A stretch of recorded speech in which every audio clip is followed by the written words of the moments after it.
Hello everyone, welcome back to another video. In today's video, we are moving into hunting season. It's August in Alaska, so August through end of September is mainly the hunting season. And you guys know what that means. The Land Cruiser is coming out to play. I know this whole summer I haven't shown off the Land Cruiser much. I think we did one trip to Escafall and that was about it. So this Land Cruiser has been sitting for a majority of this summer. Haven't drove it too much. I've been driving my truck most of the time, but I still have it. I haven't done anything to it. You know, she's been baby and all like that. I'm gonna talk about a little bit of what I do to get my truck prepped up just for the hunting season or any big trips.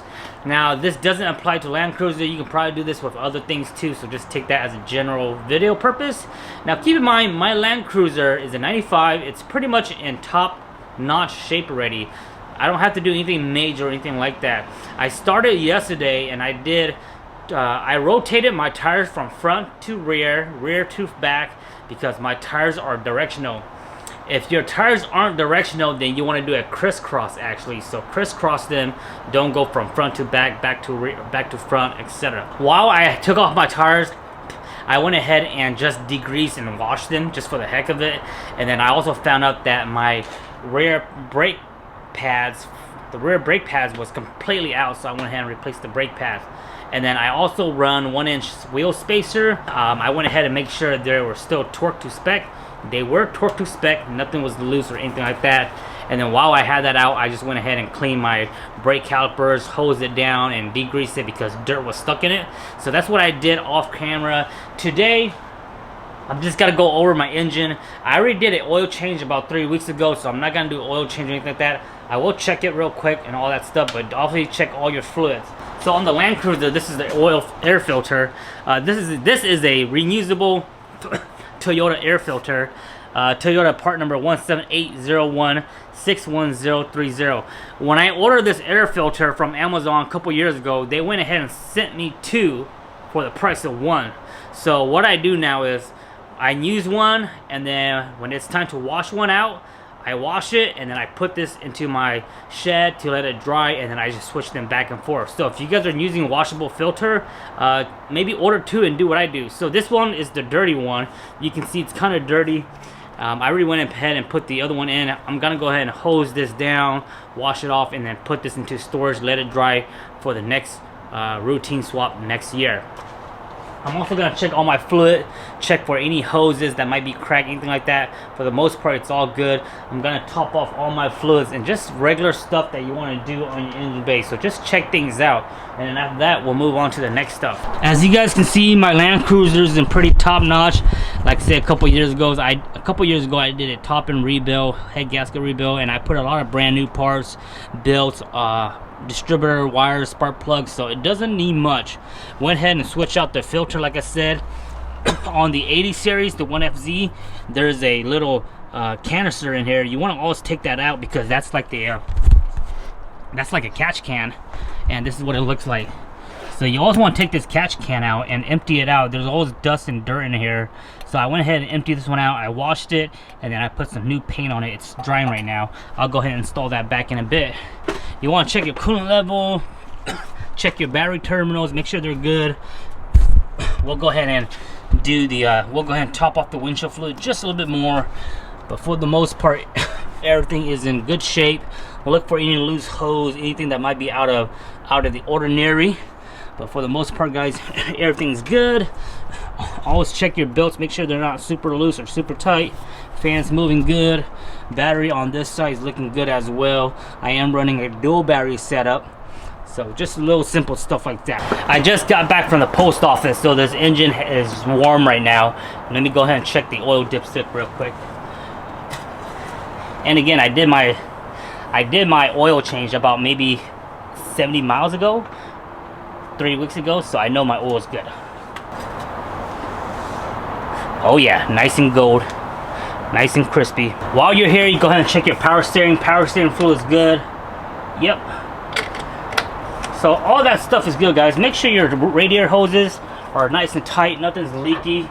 I am not a fan of a leaky engine base, so as soon as anything starts to leak, I want to find out how I can fix it. So this engine has no leaks. A couple months ago, it had a leak down by the oil pan, and I thought it was gonna be the oil pan. So I took the oil pan off, resealed it. It was still leaking, and then I thought it was the oil pressure sensor, the oil pressure gauge.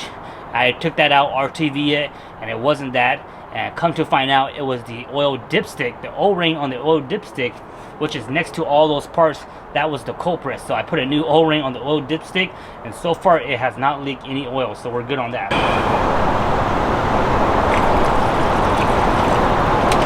Another thing you guys want to do that's related to wheels is obviously rotate them.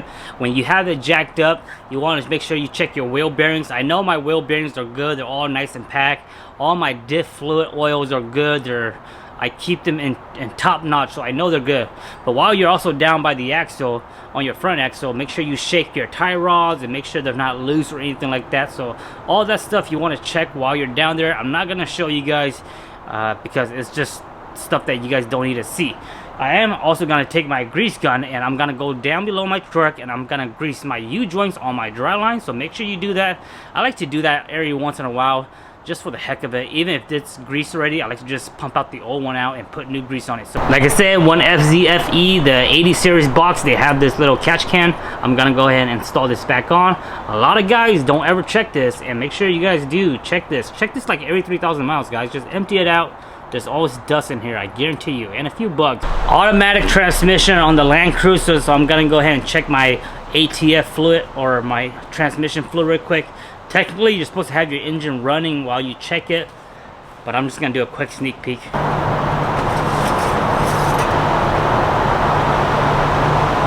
Smells like ATF.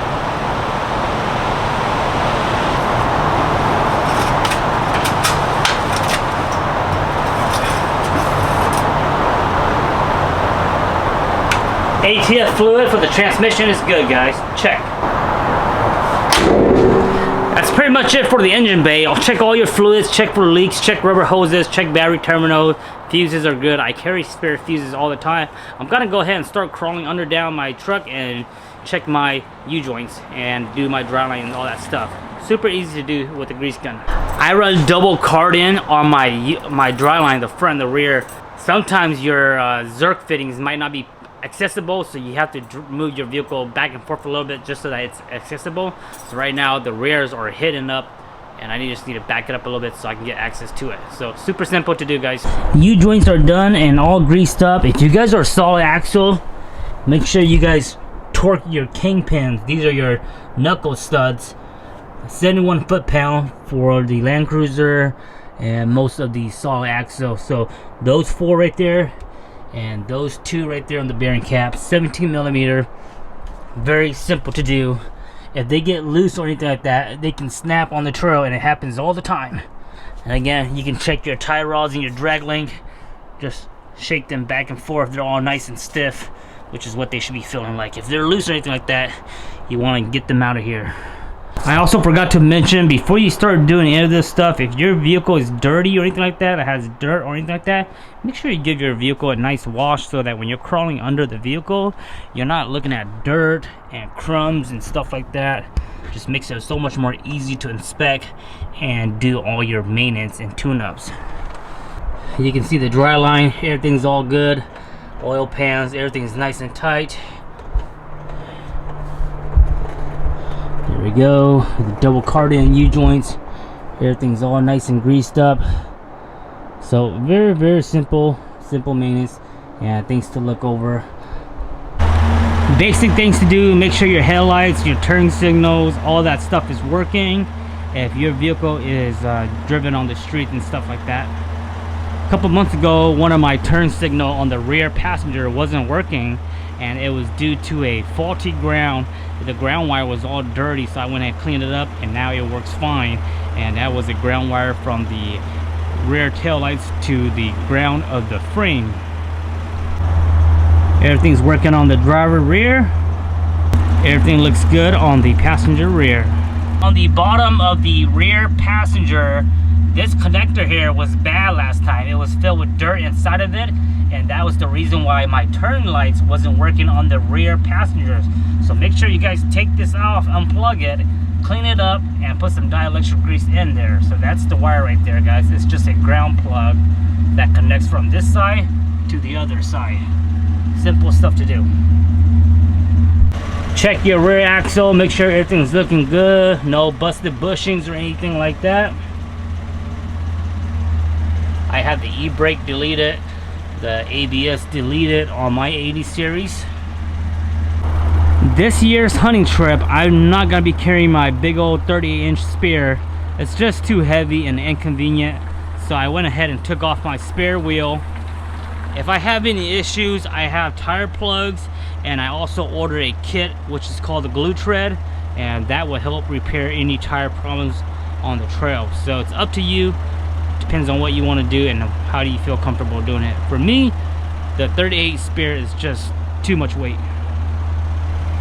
Yesterday when I took off the wheels to wash and degrease, I let them dry and I put new fresh paint along with the sliders. I put new fresh paint just to give it some more protection and also touch it up. Also a good time to make sure all your aftermarket lights are working. So my front coat lights are working. For some reason I lost my cover here, guys. I lost the other side, so I'm just gonna run it without the yellow covers. Not a big deal. And then I have these rock lights just for aesthetics. So everything's working. I have it hooked up to my aux beam 6-gain switch panel right here. So everything's off.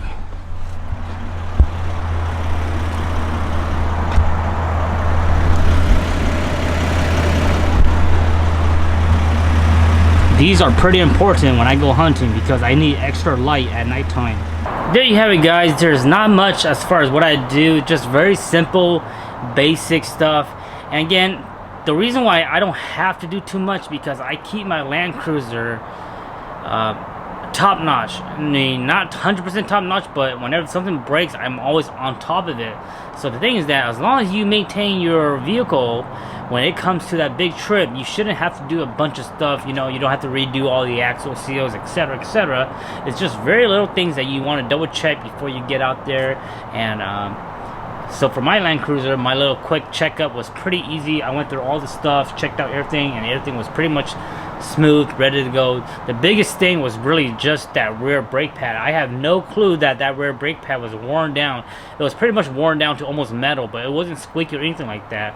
And I want to say that brake pad probably had over 20,000 miles on it, maybe 10-15,000 miles on it, but it's all good. I put new ones in and it's all ready to go. The caliper was still good and all that fun stuff. All my fluids are good to go. I'm not going to show you guys what I do inside. Inside will be for another video as far as what I pack and stuff like that. Maybe I'll show you guys that once we actually go out and do some camping, so I can show you guys exactly what I brought with me. But for the most part, guys, if you guys got any questions, let me know in the comment section below. And you guys have any so for the most part, guys, if you guys have any questions, let me know in the comment section below, and I'll see you guys next time. See you on the trails. Bye bye.